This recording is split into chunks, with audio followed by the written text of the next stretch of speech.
¿Cómo están? Buenas tardes. Vamos a continuar con la serie de videos, de spots que tengo preparados para ustedes.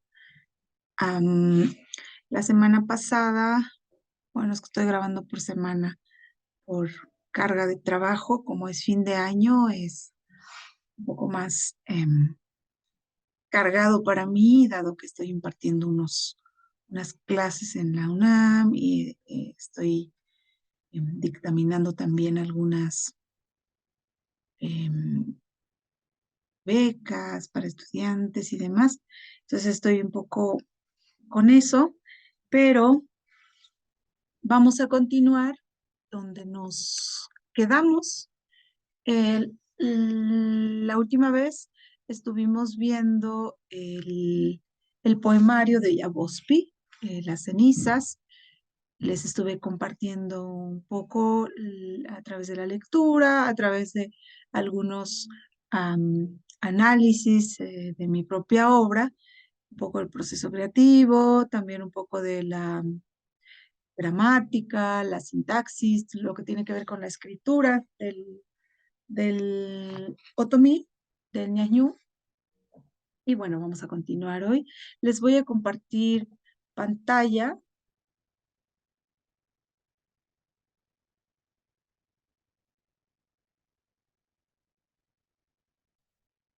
Me parece que se cerró el de Yabospi. Si me dan oportunidad, ahorita lo abro.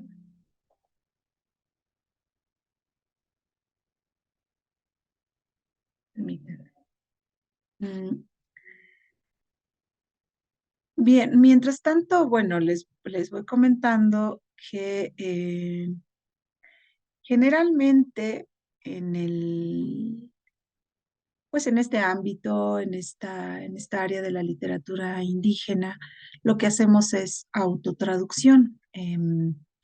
Algunas personas nos traducen, pero a lenguas, a otros idiomas, no al español, a idiomas extranjeros generalmente.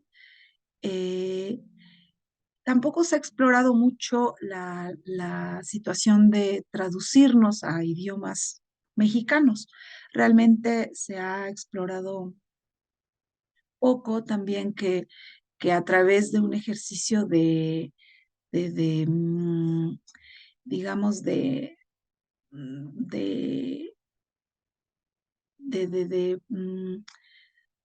como de entendimiento o de intercambio entre las mismas personas que escribimos o leemos en la lengua, que se haga un ejercicio como de traducción de una obra eh, escrita en lengua indígena, traducida al español, o viceversa. No se ha explorado mucho esa manera de traducir. Generalmente nosotros nos traducimos.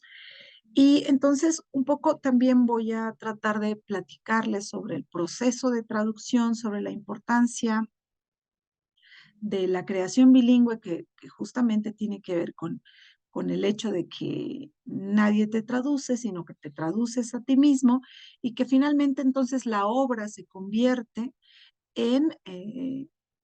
no solo en un poema en este caso, o una sola creación, sino es doble creación. Tanto existe una creación en otomí, propia del universo otomí, propia de la lengua, del idioma, como existe el universo al que llevas ese poema, que sería en este caso al español, o en mi caso algunos poemas han sido traducidos al griego, al francés, al inglés, eh, y bueno, es un trasladar todo, todo lo que el poema conlleva o trae consigo. Denme un segundo mientras,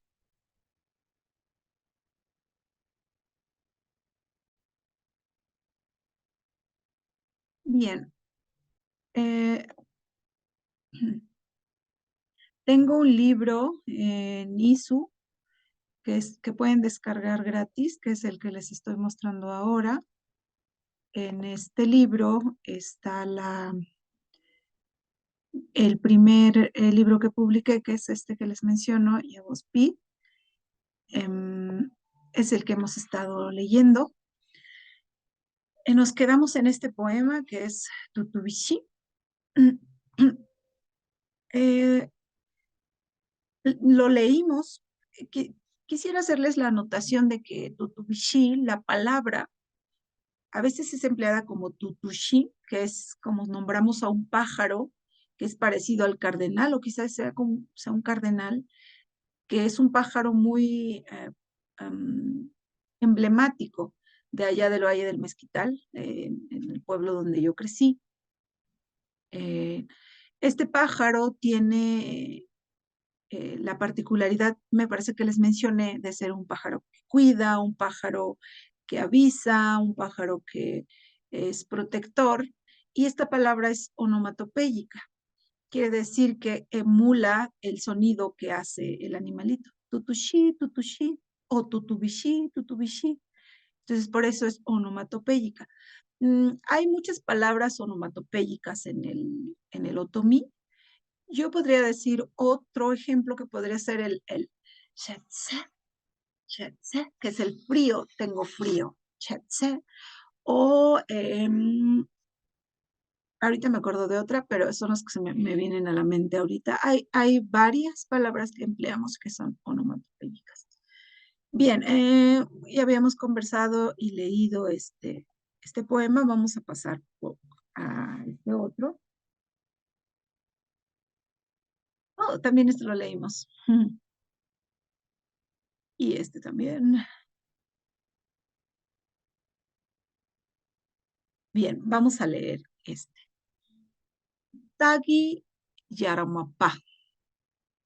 Otro Raya Ramapa. Shemi Ringek Oradupan Feni. Nsu Nsu Teganshutsi.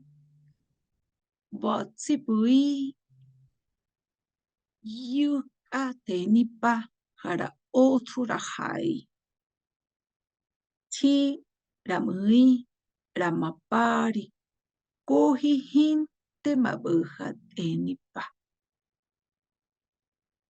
Perdón, es hinte mabuja,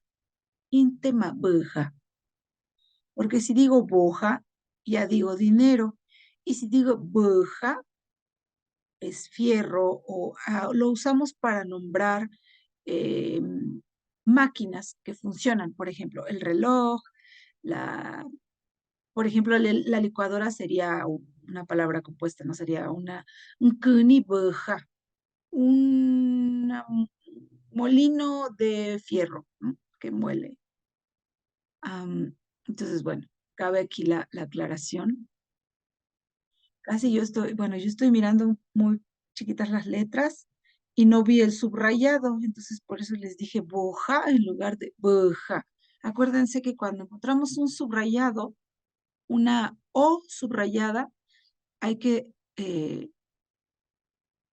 mm, mencionar diferente la vocal, como si fuera una gutural, tratar de pronunciar desde la garganta, digamos, un poco haciendo esto, beja, beja, o beña, o ujú, ujú, cerro, ¿ok? Entonces, se los voy a leer en español. El tiempo sin manos perfora tu cuerpo. Con la muerte del pensamiento, miedo, miedo de ser niña, niños susurrando segundos al espacio disuelto.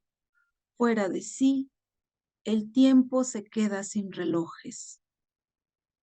Este poema recientemente fue traducido al francés.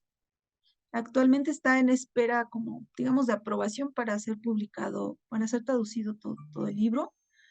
Mm, y es un tópico de mi poesía, es decir, es un tema recurrente en mi poesía, el tiempo, así como muchos autores, digamos, muchos poetas en a lo largo de la historia han tenido esta obsesión, digamos, por el tiempo, por cómo transcurre, por eh, etcétera, todo el comportamiento de lo temporal, lo intemporal, etcétera. En mi caso, también es una de mis grandes preocupaciones. Eh, Uno de mis autores favoritos es Marcel Proust. Es un escritor francés que escribió una secuencia literaria muy extensa.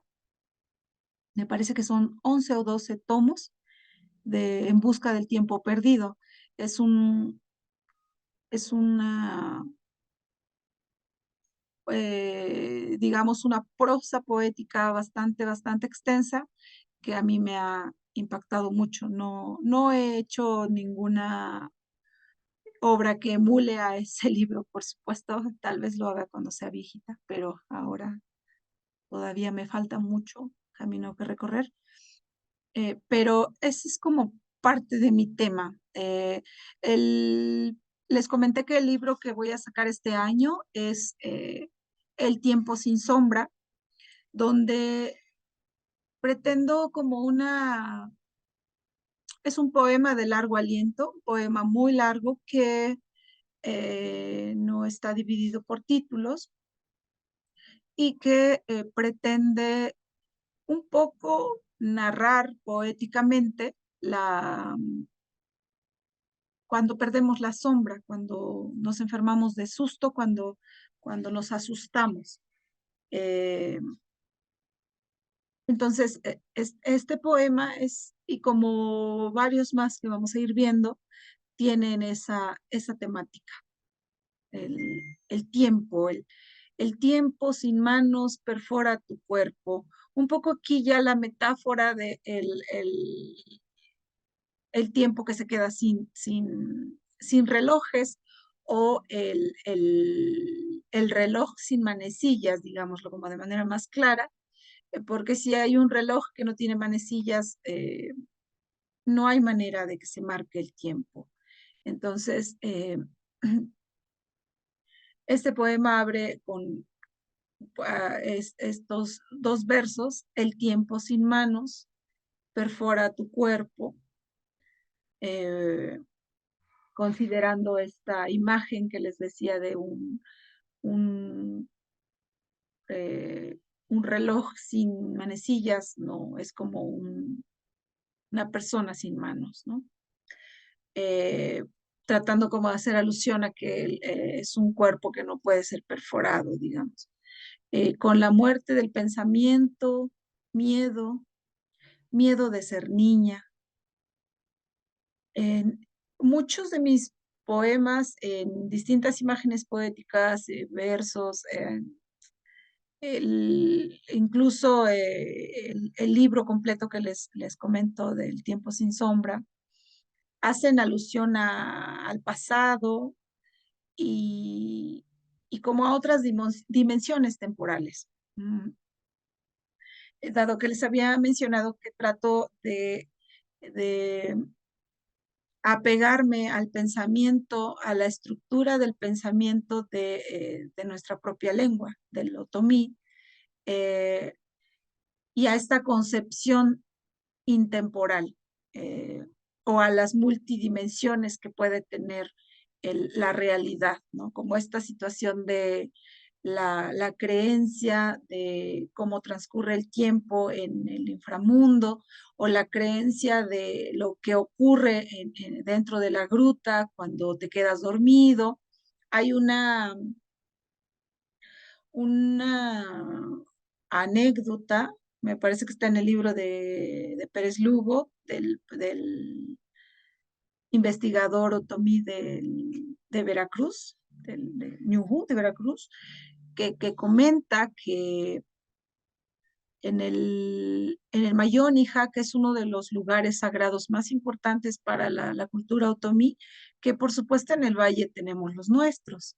Sin embargo, este lugar me parece que por la ubicación geográfica y por ahorita como existen vadis o personas sabias que son curanderos, curanderas, que siguen haciendo las ofrendas ahí en las cuevas. Entonces narran cómo en una de las cuevas se hace una ofrenda donde haces petición para tus cosechas, haces, digamos, peticiones que correspondan, por ejemplo, un día corresponde a una temporalidad dentro de la cueva que es equivalente, me parece, a 2 años.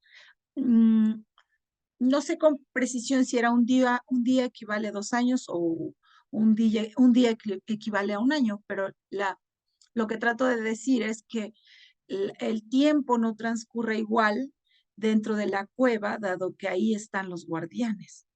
Ajá, no solo en el inframundo, sino cuando están los guardianes, el tiempo se fragmenta.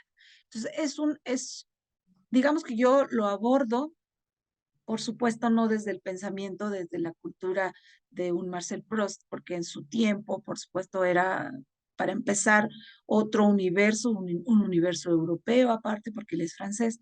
Más bien, yo lo que intento abordar con mi obsesión del tiempo es esta multiplicidad de dimensiones que tiene en nuestro pensamiento.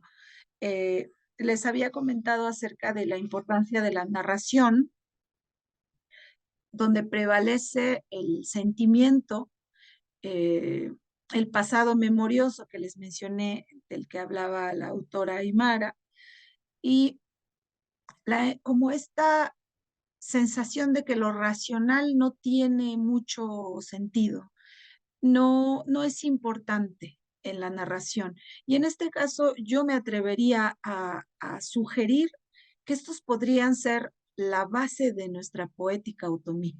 El, el manejo del tiempo, el, la, la narración poética que tiene un poco más que ver con esta corriente surrealista que de la literatura, donde tenía que ver más como una escritura automática, pero en este caso es como una narración automática, donde dejamos que fluya la narración, que salga por sí misma la historia sin anteponer la racionalidad, como que el inconsciente fluya sin que la razón intervenga. Y en este caso, que la emoción fluya sin que intervenga el establecer una temporalidad precisa o una mirada positivista de explicarlo todo, de querer dar una explicación lógica a todo lo que queremos expresar. Entonces, pienso que incluso en la literatura de otros pueblos que he tenido la oportunidad de conocer de cerca, ya sea para presentar libros o en encuentros o en recitales, o amigos, amigas muy queridas, queridos que tengo, que se dedican a la literatura indígena, amiges, amigas chatinas, amigos chinantecos, de muchas culturas mexicanas, yo me atrevería que hay una base similar. Y si exploráramos esa poética nuestra, estaríamos hablando realmente ya de otro nivel de discusión de nuestra literatura, pienso. Eh, y son digamos, mis teorías basadas en mi experiencia personal y de convivencia, subjetiva e intersubjetiva. Bueno, eh, este poema también a mí me gusta muchísimo, me parece uno de los poemas que concentra, y es muy cortito, concentra mm, en estos pocos versos, concentra mucho mi intención, la intención que tengo con este libro. Ujú. Eh, bueno, cierra diciendo: fuera de sí, el tiempo se queda sin relojes.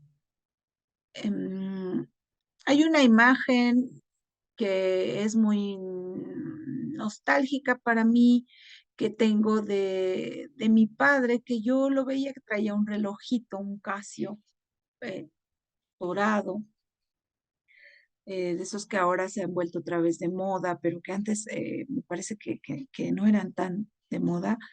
Mi papá tenía uno y, y yo veía que no avanzaba, es decir, tenía como la hora fija, pero tal vez es un recuerdo mío, tal vez sí avanzaba, pero yo obviamente mi recuerdo lo fijé en una hora en la que miré el reloj y ya no lo volví a ver o tan de cerca, digamos, porque no, yo era muy cercana a mi padre cuando era pequeña, después tuve un distanciamiento impresionante, totalmente directamente proporcional a la cercanía que tuve cuando era pequeñita. Entonces yo me le sentaba en las piernas o me sentaba entre sus piernas y le tomaba la mano, se la acariciaba, etcétera, etcétera. Entonces por eso tengo como ese recuerdo tanto de sus manos cálidas como del reloj que no tiene pilas. Entonces un referente, digamos, que pudiera, de donde puede partir, de donde he partido para hablar de de lo intemporal en mi poesía, aunque después me he puesto a investigar y he encontrado lo que les acabo de contar. Y muchísimas otras reflexiones que les voy a ir compartiendo que grandes investigadores como Galinier han hecho de nuestra cultura. Entonces, bueno. eh, Vamos a ir poco a poco de acuerdo a lo que nos vaya llevando la poesía. Bien, aquí, bueno, alguna especificación respecto eh, a a lo gramático, es lo que lo estoy leyendo, discúlpenme. A la gramática, bueno, solo creo que ya se los aclaré, pero cuando hay una TH, acuérdense que la TH juntas son una consonante. No van separadas. La H por sí sola y la TH, bueno, en este caso no van separadas. Eh, y las encuentran TH y cuando las encuentran juntas así, se pronuncia como arrastradito, ozo, ozo. Ujú. Y me parece que ya, en este poema no hay. Y la H por sí misma sola no suena como la H en español, suena como J. Ujú. Por eso aquí en donde dice ti, ti es afuera. Aquí en sí no dice fuera de sí, como fuera de su estómago, fuera de su vida. Tiram ui, sí sí es afuera. Ramapari, cogí, cogí. Ahí suena como una J como un poco aspirada. Cogí, jinte, cogí, jinte, mabuja. Inte maboja, inte maboja, tenipa. Aquí teni tiene que ver con como algo que va como escurriéndose, como que algo que se escurre. Entonces, teni es como que se va escurriendo el día. O sea, aquí podría ser una imagen muy bella si se pone de forma literal. Por eso les digo que la creación bilingüe tal cual no es solo que está en dos idiomas. La creación bilingüe tiene que ver lo vi radica también en en el universo creativo de donde emanó, de donde abrevó el poema. Por ejemplo, aquí, como tal reloj no existe, ¿no? Entonces, el buja es un buja, eh, donde marcas cómo el día se derrite, cómo se va yendo, cómo se va escabullendo, cómo se va terminando. Bien. Maka Surambonti, Kayashuti, Tihuati, Rahai digamatfusho ta yo manyayat Biharan fontai nera bongi tifut e harandahi yapongi rashui paganuhu ta ambi yat yadangap ete nebinyutsi de gampetsi tazani manya yatsai lena geranzate honiranyashu honiranyashu dazoni hu ho te de gazoni dashit uhu hotonoya hinte mamefa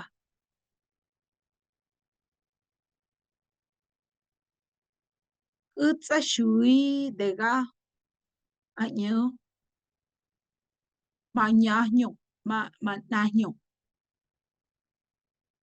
geritutuarihi ti digeamanfis ofo.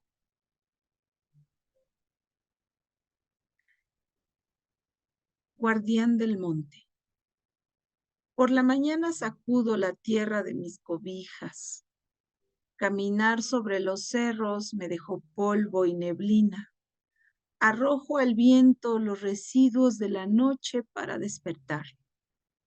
Pregunté a los cerros sus historias. Se llenaron de lamentos. Lloré sobre sus ombligos. Dicen que el vigilante busca su cabeza.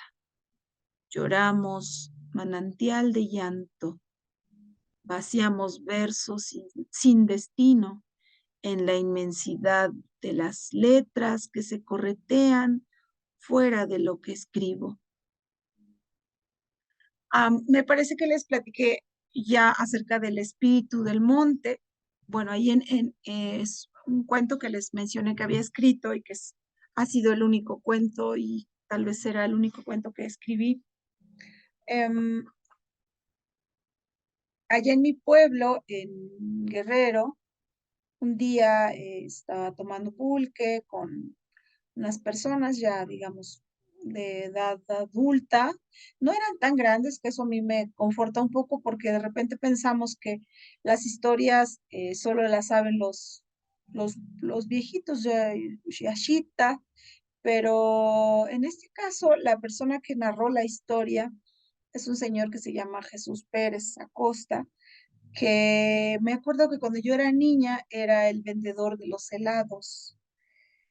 Y siempre se me hizo un señor con es como siempre tenía la sonrisa eterna, es decir, siempre estaba sonriente. eh, y era muy, muy amable, inspiraba mucha confianza. Además que era el señor de los helados, ¿no? ¿Quién no quiere al señor de los helados? Entonces, aparte sus helados siempre eran muy buen precio, ¿no? Un peso te daba pues tu conito con un poco de helado, etcétera. Entonces, este señor ya era grande cuando yo iba a la primaria, al kinder, la primaria, pero un día me lo encontré en un lugarcito donde tomábamos pulque con una señora vecinita, a la que visitábamos mucho, que tiene el mejor pulque de la zona, y él ya un poco Linti, un poco borracho, Tishwani, empezó a contar mm, la historia del espíritu del monte. Y bueno, nos atrajo mucho la,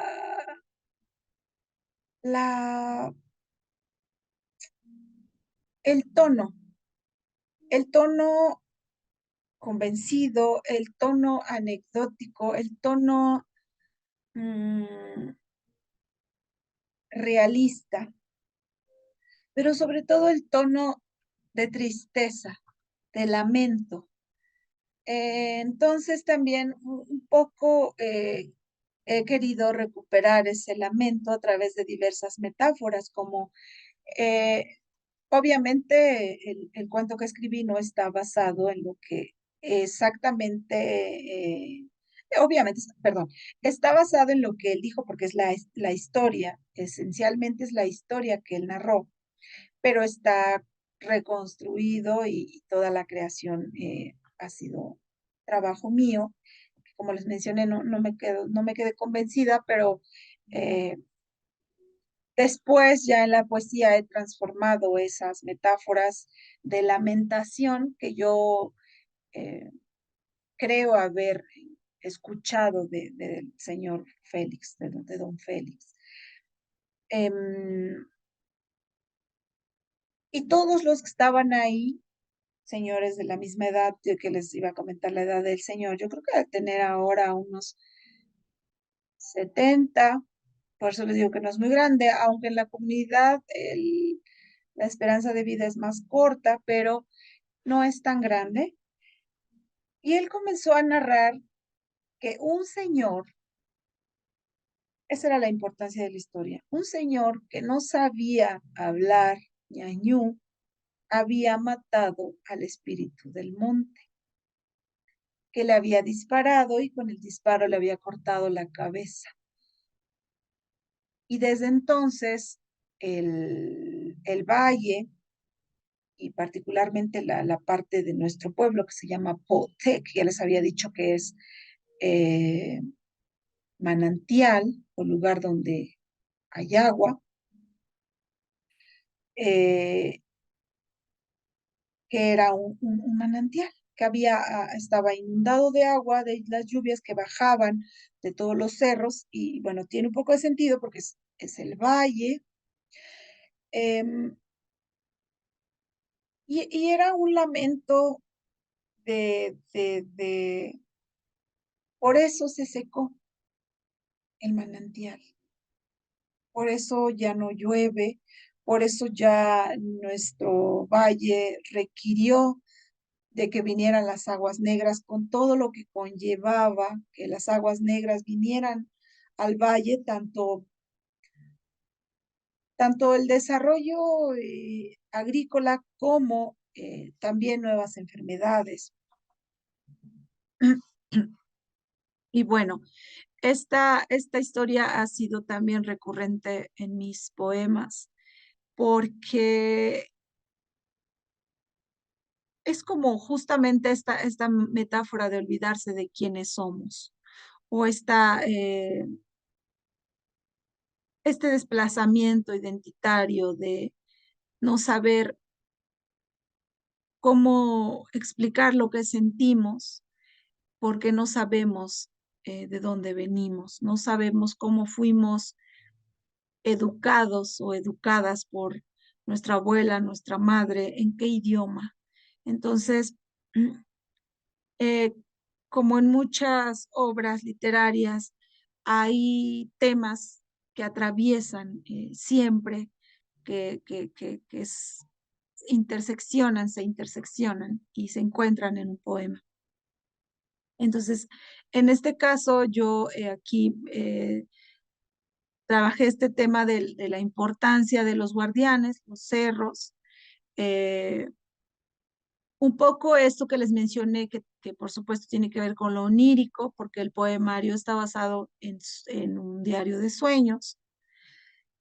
Y, eh, y esta situación de cómo nuestra historia ha sido observada y registrada por nuestros grandes guardianes, a los que yo les digo los cerros. Y aquí es donde metí esta parte de la lamentación, donde, que digo yo que al ser deidades que se convirtieron en piedra, no nos damos cuenta que siguen llorando por esta pérdida de la espiritualidad, de la filosofía, de esta ética biocéntrica, de cuidar a nuestros animales, a nuestros cerros. nuestros ríos, al grado de llegar a vender el cerro para que lo exploten, una cementera, y olvidarnos que es importante ofrendar, que es importante que el equilibrio se mantenga, mm, no porque necesitemos, digamos, tener una religión, ¿no? Porque en algún momento yo lo viví así.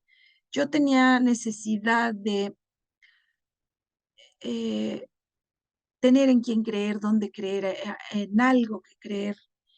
Y por supuesto la religión católica o cristiana en general nunca me fue inculcada. O sea, por una razón muy sencillita y muy, que a mí me da mucha risa, pero que agradezco mucho a mi madre. Cuando nos llevaban a la iglesia, éramos muchos hermanos y hermanas. Entonces, mis hermanas pequeñas y yo, que somos eh, cuatro, nos revolcábamos en medio de la iglesia, gritábamos, jugábamos, reíamos. Entonces mi madre se avergonzaba. Entonces, pues ya nos decía, cállense, callaba una, hablaba la otra. Entonces, decidió no llevarnos más a la iglesia y cuando se iba ella, que a una misa o a un bautizo o a algo así, nos regresaba a pedradas, porque sabía que íbamos a hacer nuestros desmanes en la iglesia. Entonces, eso nos salvó de algún modo de recibir tanto la instrucción católica como el reforzamiento al ir a las iglesias, etcétera, etcétera. Ya cuando llegó mi hermana a criarnos después de que mi madre muere, que yo era todavía muy pequeña, tenía 9, ella nos encuentra a todos sin bautizar y entonces como ya había estado en la ciudad y traía ya pues esta catequización, digamos, decide bautizarnos a todos. Yo me bauticé yo creo que a los 9, 10 cuando ella llegó, ya era grande. No, hice la comunión cuando ella vino y las pequeñas se bautizaron. Eh, sí, me estaba confundiendo porque mi hermana fue bautizada muy grande, la que sigue de mí, mi hermana sí. Entonces, esta espiritualidad que a veces nos hace falta, que a veces se ha llenado con la creencia católica, cristiana, eh, anteriormente nosotros teníamos a nuestros propios dioses, nuestros propios guardianes, y no solo los otomíes, todas las culturas. Apenas tuve un curso que impartí, estuvieron algunos alumnos de Perú, algunos de Argentina, y uno de ellos era guaraní. Y nos contaba que las deidades de la cultura guaraní son mayoritariamente deidades femeninas. Entonces yo no sé, me surgió mucho la duda de por qué es un espíritu del monte y por qué no la reconocemos como la madre naturaleza, que al final es lo mismo. Es la madre naturaleza, dado que se supone que el espíritu fue asesinado por un señor que no hablaba otomí, le disparó, lo mató, etcétera, le cortó la cabeza,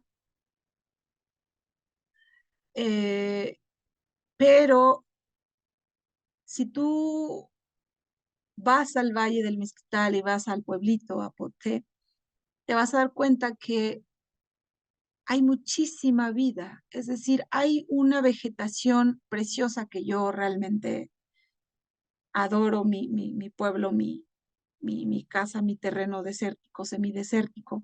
Desde niña yo me iba a caminar ahí, a espinarme, a recoger piedras de río que constatan lo que dijo el señor Félix, que realmente ahí había agua, piedras de colores, piedras de río, tal cual, ahí en el terreno de, de mi padre, el que nos heredó, que es un terreno muy grande, donde había una presa, eh, donde se estancaba el agua cuando llovía mucho, que casi no llueve tanto, pero cuando llovía mucho ahí en esa parte, por eso le llamábamos la presa, se inundaba, parecía una pequeña, eh, pues sí, justamente presa.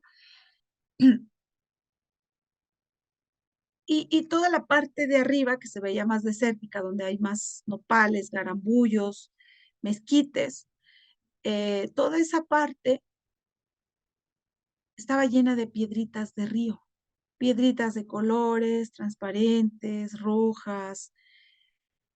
Y siempre que llegaban mis tíos de la Ciudad de México, los hermanos de mi papá, que se fueron desde muy niños, se vinieron desde muy niños a la ciudad, me decía mi tía Siri, vamos a juntar piedras de río.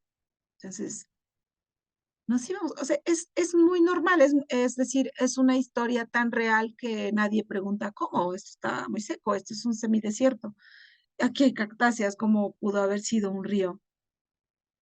Bueno, esa es la historia del vigilante que busca su cabeza, que en este caso es el espíritu del monte, pero que es también la madre naturaleza, dado que les digo, hay una gran variedad de insectitos, de bichitos, de comida que comemos por allá, el maguey, la flor de maguey, el,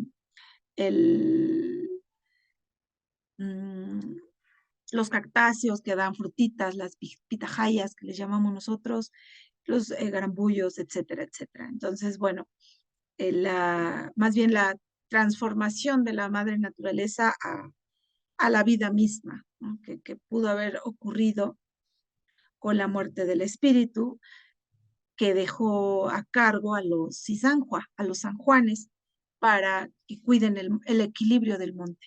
Entonces, ya les hablé un poco de los sanjuanes, pero es muy recurrente también en este poemario, así que lo voy a volver a citar. Bien, vamos a seguir otra vez. Se me olvidó esta parte. Bueno, gruta es Kutsadega Shudi, Kutsadega Shudi, Mfontira Happy, Kuhni Mfontadega Ya, Tagir Ojo, Dega Yab Ui, Nuyaho Ibidu, Rahoti, Rachasmagu, Inga Feni Yazue, Eña Dega, Ohai, Mafi, Tanfeni, Degama, Date, Raziyota Hai, Sima Kasurambonti, Yaho Ibihe Kiriñashu. Es el cierre del poema anterior. Gruta de sombra, olor a romero, perfume putrefacto, caída del retoño de los muertos, caricia de murciélago, locura de los gusanos, serpiente de adobe, grito del pensamiento que se va, corazón del desierto, espíritu del monte, te cortaron la cabeza.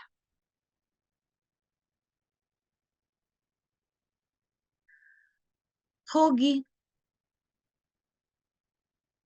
no i hingi handiri mi karadehe, tatede otora hoja, rahmafi hin to Kib ui haya shui no ugat dama kara ui ke hatsi ranzani ya botsi. Tatsu di gatsu yan tsu ho tsunshi, perdón, tsushi ratsuti rayopa pede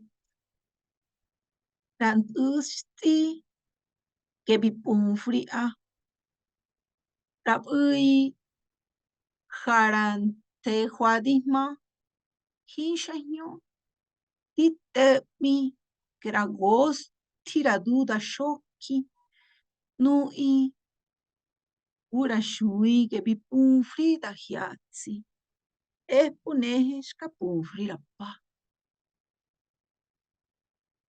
pasado. Fuiste quien no miró su rostro en el agua, la risa sin felicidad, el grito que nadie respondió. Estás en las noches de despedidas, en el sueño que despierta a los niños llorando. Encontraste a los cobardes colgados del recuerdo que los olvidó. Viviste en un mal verso, esperaste a que la puerta de la muerte se abriera. Eres la noche a la que se le olvidó amanecer y se te olvidó el día. Mm, Este poema fue realmente como también esta intención de las dimensiones que les había mencionado, pero también como este tono de queja, de inconformidad, digamos, ¿no? De la orfandad, de la soledad, no hay villanos en mi vida, solo hay personas que pudieron estar y no estuvieron, eh, porque se murieron, porque se fueron, porque, etcétera. Entonces hay una intención de inconformidad, de denunciar esa inconformidad, de esa de esas soledades que viví de niña. Entonces em, lo expreso mucho con este tipo de tonos, ajá, como de esta voz que, que, ha, que trae, que tiene una carga emotiva, melancólica, pero que al mismo tiempo me ha gustado explorar o explotar para la creación literaria, ¿no? Porque mi vida, yo pienso que fue una vida muy sencilla, pero fue una vida muy feliz, con, que fue una infancia que se terminó muy pronto, pero que realmente me congratula evocar en mi poesía. Bien, ndahi yazari nyatsi manyarap ai, tikoti yang kuhyatsi ketemi rago tuhinda ehe. Tihutsirizoni digarampopashi, pahingi sogira nudi, tishoti yahyati, kirinzudi digara hotangosti, amponi digarandupanfeni, digea hamasta, atagi dehe genfani, ranuka ya, udi rayo digama yeniwa. Rahingi ate masu nisha. Imengi yahyoho tuka tenipa. Tip ai hiyan tip ai yandui ramens adutu. Kabuki agi rasta ranyo ma otu raati. Hindi samangek dinangagi dinandi ramfidi habura ramaparideni ihondiritsi mawagi heian feni kandundi yashui gatsurangu yatukazoni hintaza bizoni katira dutu hai ditsudiri ya dama dama hoto oturatsa shantuni hintemashi ratiktak kedarim fani Ami ya otsi shamonti inte wi digarandahi gu de ganshina tuhai tawarangu de kapifi yakwambari yote yahadu tabedira nyu onarashito. viento. Los muelles, los muebles flotan sobre su sitio. Cierro las ventanas de la espera. El colibrí ya no vendrá. Recojo tu llanto de la basura para no dejar huella. Desato las promesas que cuelgan de las puertas. La duda se enreda en mis cabellos. La gota que derrama mi aliento marca el ritmo de tus pasos. Se desvanecen los segundos. Estoy frente al ropero en el que oculta sus cabellos, su respiración, mis desatinos. No siento mi cuerpo. Me abandona frente a la cama donde el tiempo se derrite. Recojo mis dientes, mi cordura. Hay siluetas por toda la casa, murmullos, sollozos contenidos. Bajo la alfombra encuentro tus manos bellas, roídas, sin tacto, roídas, sin piel. El tic-tac que se derrama suspende los agujeros negros tras la máscara del viento. Casa de ladrillos, cimientos de humo, mentiras derribando las paredes. Perdí el camino dentro de un vaso. Este poema es de un corte un poco más, con un toque más contemporáneo, digamos, por él. Pretendo que esté situado en un espacio citadino y es un poema de desamor, de infidelidad. Eh, yo creo que le estoy quitando todo la emoción a mis poemas, ¿verdad? Voy a tratar de no especificar este tipo de situaciones para que ustedes se apropien de él. Hay una situación extraordinaria que ocurre con la poesía, que puede justamente atravesar toda subjetividad y pueden hacer suyo cualquier verso, el que ustedes quieran y de la manera que ustedes quieran. Entonces, voy a intentar no dar más ya ese tipo de datos. Pero también es un poema que siendo un poco más objetiva, es un tanto también la pretensión metafísica, la situación de las dimensiones, las múltiples dimensiones que existen en la narración poética o también en nuestra propia cultura. Intento, por supuesto, siempre la percepción y lo que ustedes lean y encuentren va a ser lo más importante. Entonces, bueno.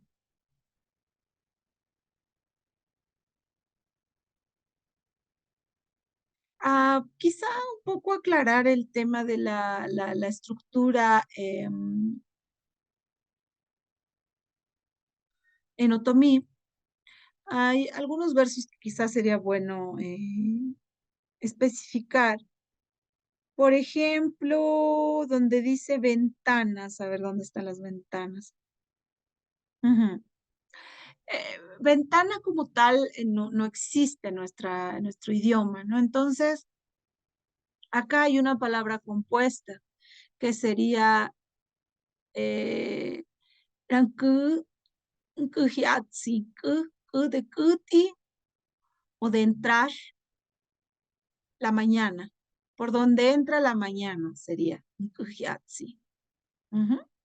No existen ventanas, pero existen pequeños agujeros o pequeños, bueno, en las casas originales, ¿no? O pequeños recuadros donde entraba la mañana a nuestra casita, ¿no? De adobe, de penca, etcétera. Esa es una palabra compuesta y es muy bonita, es una imagen preciosa por sí misma. Hay otra que sería un popashisi, mm, un hot en Ghosti también. O sea, un hot y de cerrar, Ghosti de puerta. O sea, lo que permite cerrar la puerta. Em, ¿Qué más? Otra. Mensa- mensa- No, creo que estaba en el otro.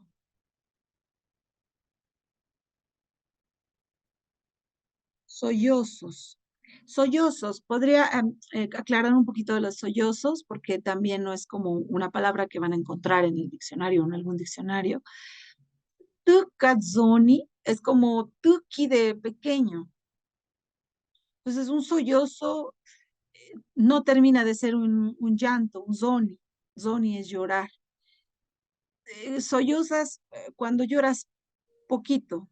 No terminas de llorar. Ingi mafi, no gritas, no. Ingi zoni, solo tucazoni. Ujú. Había otra palabra por aquí. Cuambajina. Ok. En la palabra vaso hay vaso como tal, igual a veces se usa el préstamo, pero el vaso yo lo puse como shito porque el shito es vidrio. Entonces, considerando que puede ser de vidrio, por eso acá está. Tab dira un bonarashito, o también pudo haber sido dentro de una botella, pero para acercarlo más a al universo castellano, universo español de cuando dicen que haces una tormenta dentro de un vaso de agua. Bueno, también puede ser una tormenta dentro de una botella. Ujú. Bueno, Sibi, Yadespi Habu Diyada, Shahueti, Zemui, Yasahagari Fuke Yatagi Ya, no es Ye, Yati, Ti Harateni Pa, Digera Pigi Tagi. Yashui sehe kurafuti shadatihi rabeni tsegri despi, perdón, hamadera nunataye. Fuego, brasas en lugar de ojos, extinguidas, estómago ardiente, dedos que revientan gotas de lluvia, que son sueños. Las bebo del gotero en la noche que solo tiene principio. Ceguera progresiva del recuerdo, enciende tus brasas en medio de este aguacero.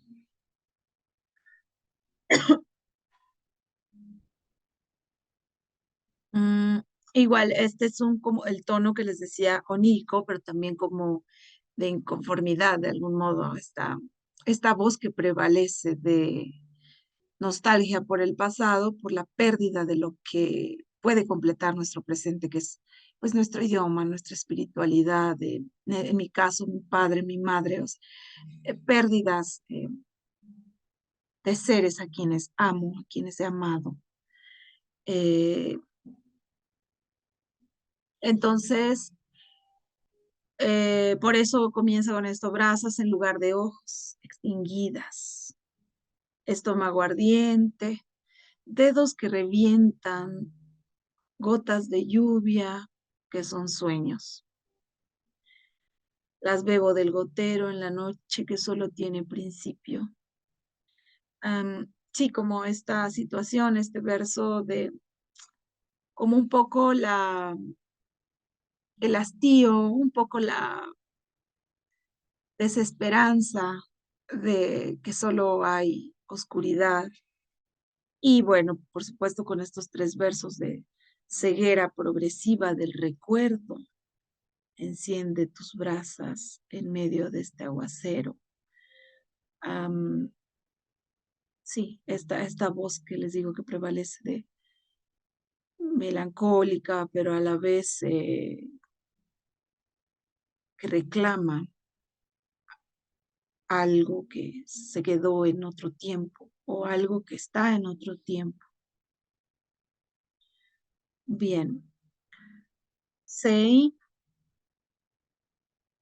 yahanda koyanoyara kirapaha voyahais kapot iawada ini ahi keda otsi madumui noya gurape korapon ahai ihe kimandete tisahan guradetha taktu kimapa tahati harasei iya kita ponti kaya shingri iyu hara otu grahintenya. Este sí está corto. Pulque. Miradas de promesa en los huertos de maguey, espinas de mezquite que agujeran las tristezas, palabra de biznaga con punto de cruz que borda mi sonrisa.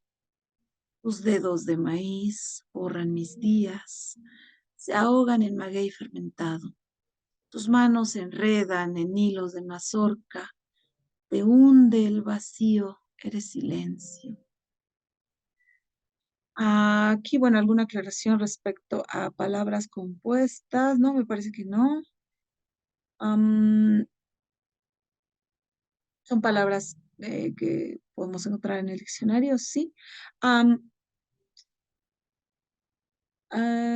este poema es nuevamente una voz inconforme con esta situación del alcoholismo, que en mi pueblo particularmente hay muchas personas que beben mucho pulque y han eh, muerto por beber pulque o de licor más barato que venden en las pulquerías también. Entonces es una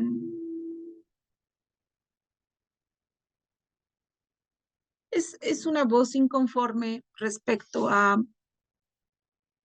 la manera romántica, esencialista que se tiene de mirar el pulque.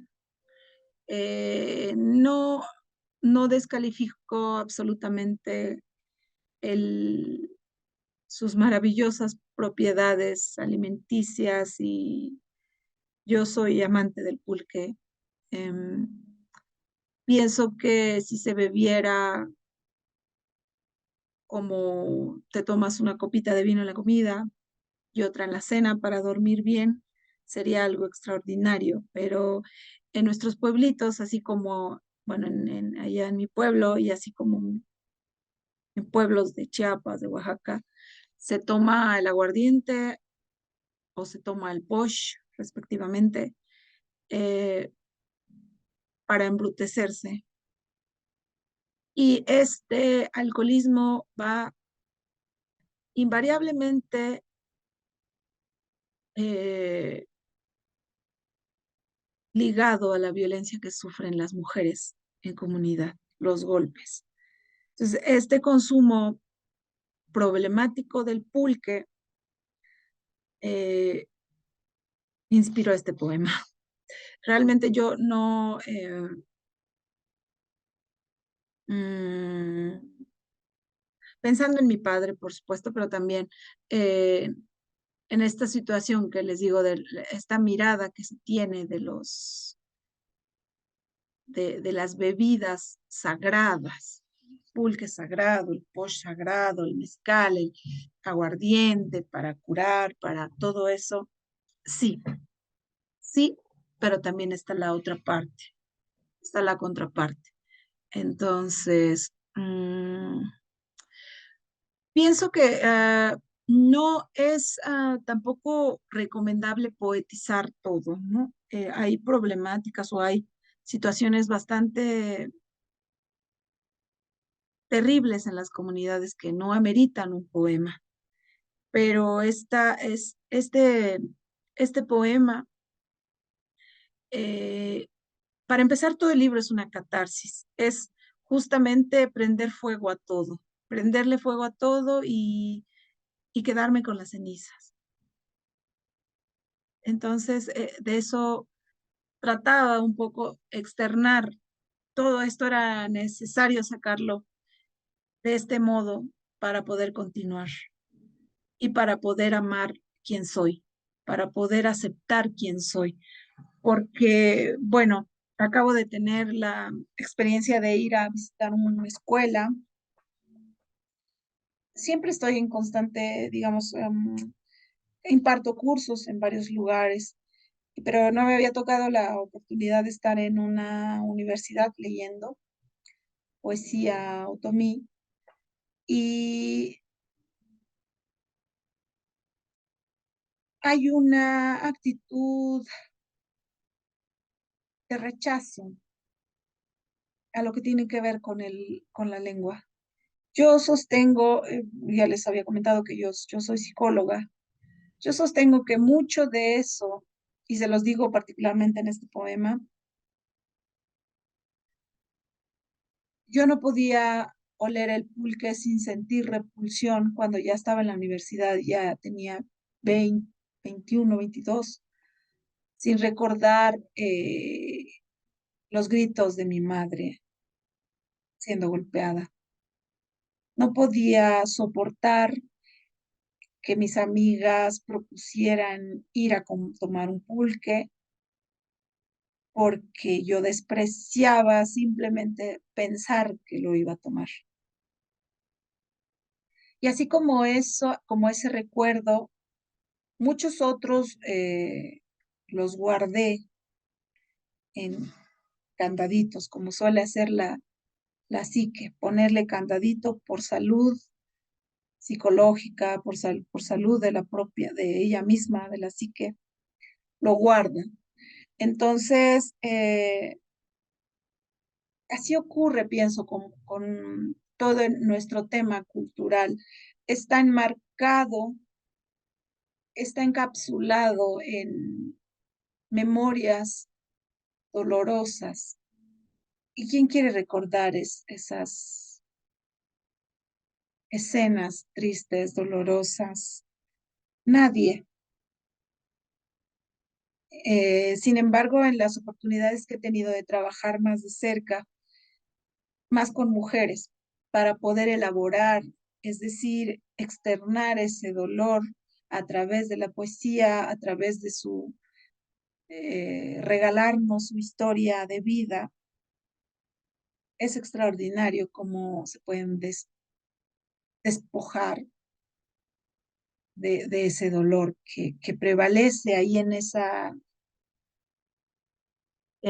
memoria que no se hace consciente. Entonces, bueno, todo eso en este poema. Eh,